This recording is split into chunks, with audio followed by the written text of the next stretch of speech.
Hello friends, welcome to you nursing topper academy. Nursing topper academy में एक बार फिर से आपका स्वागत है। सबसे तेज़ सबसे फास्ट जो नोटिफिकेशन होगा वो नर्सिंग टॉपर एकेडमी पे आपको मिलेगा।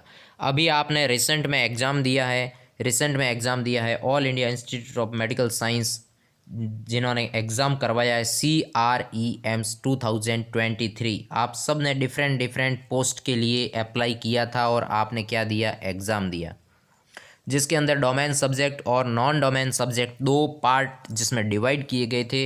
लाइक दैट अनदर जितनी भी पोस्ट थी सभी के लिए, चाहे वो SNO के लिए हो, चाहे वो जूनियर एडमिनिस्ट्रेटिव ऑफिसर हो, चाहे सीनियर एडमिनिस्ट्रेटिव ऑफिसर हो, प्लम्बर हो, इलेक्ट्रीशियन, जो भी पोस्ट थी सभी के लिए। जिसमें क्या रेशियो था, 40:40 का इन्होंने नया जो सिलेबस था उसके अकॉर्डिंग एग्ज़ाम करवाया था। अब आपको आज मैं बताता हूँ कि इसकी मेरिट कैसे बनेगी हर पोस्ट के लिए। तो इन्होंने कम्प्लीटली यहाँ मेंशन किया है। फॉर एग्जांपल मैं एक पोस्ट का लेके बताता हूँ, असिस्टेंट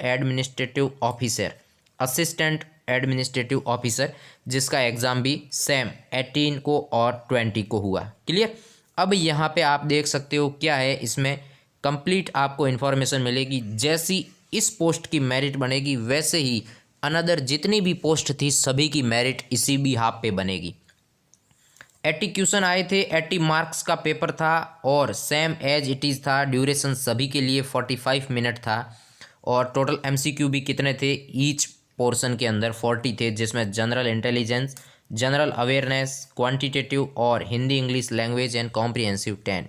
तो ये 40 का था, जिसमें ड्यूरेशन 45 मिनट था और MCQ कितने थे, 40 थे। ये सभी के लिए एज इक्वल था।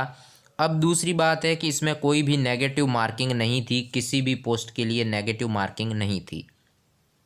और यहाँ पे क्वालिफाइंग मार्क्स रखे गए हैं, जैसे 40% UR, EWS 35, OBC 30, SC ST and PWD category के लिए कितने 30%, ये भी आप देख सकते हो। अब यहाँ पे देखो मेरिट बनेगी वो किस हाफ पे बनेगी, किस भी हाफ पे मिलेगी। तो मेरिट सभी पोस्ट के लिए अलग अलग बनेगी। जैसे यहाँ इन्होंने मेंशन भी किया है, merit will be prepared by marks secured by a candidate in both paper first and second. दोनों पोस्ट के लिए दोनों जो पेपर थे उनको कॉमन करके 80 मार्क्स से क्या बनेगी, मेरिट बनेगी। सेपरेट मेरिट नहीं बनेगी कि पार्ट फर्स्ट की मेरिट अलग बनेगी या पार्ट सेकंड की अलग बनेगी। अब यहाँ पे है कि first by mark in domain specific part with candidate with higher mark will be placed in higher merit. अगर ये नहीं होता है तो यूजिंग करेंगे डेट ऑफ बर्थ को, ओल्डर कैंडिडेट को प्लेस करेंगे हायर। और ये भी इश्यू नहीं होता है सॉल्व, तो then after first and second by using first name and then after first alphabet will be placed in the higher. यानी कि मेरिट दोनों पोर्शन को साथ में मिला के बनेगी 40:40, 80 की मेरिट एक साथ में बनेगी। और जो ओल्डर कैंडिडेट होगा उसको फर्स्ट प्रायोरिटी होगी, सबसे ज़्यादा हायर मार्क्स हैं उसको प्लेस किया जाएगा हायर कैंडिडेट की रैंक पे। तो रिज़ल्ट आपको नोटिफिकेशन बहुत जल्द मिलने वाला है। आंसर की इसकी आएगी नहीं, आप फटाफट से चैनल को लाइक शेयर और सब्सक्राइब करें। अपकमिंग जितने भी नोटिफिकेशन होंगे वो नोटिफिकेशन आप तक सबसे पहले यहाँ पे पहुँचेंगे। तो आपका जो डाउट था मेरिट का, आई थिंक क्लियर हो गया। सभी की सेपरेट मेरिट बनेगी और उसी के बिहाफ पे रिज़ल्ट पब्लिश होगा। Thank you so much. पर प्लीज़ लाइक शेयर और सब्सक्राइब चैनल।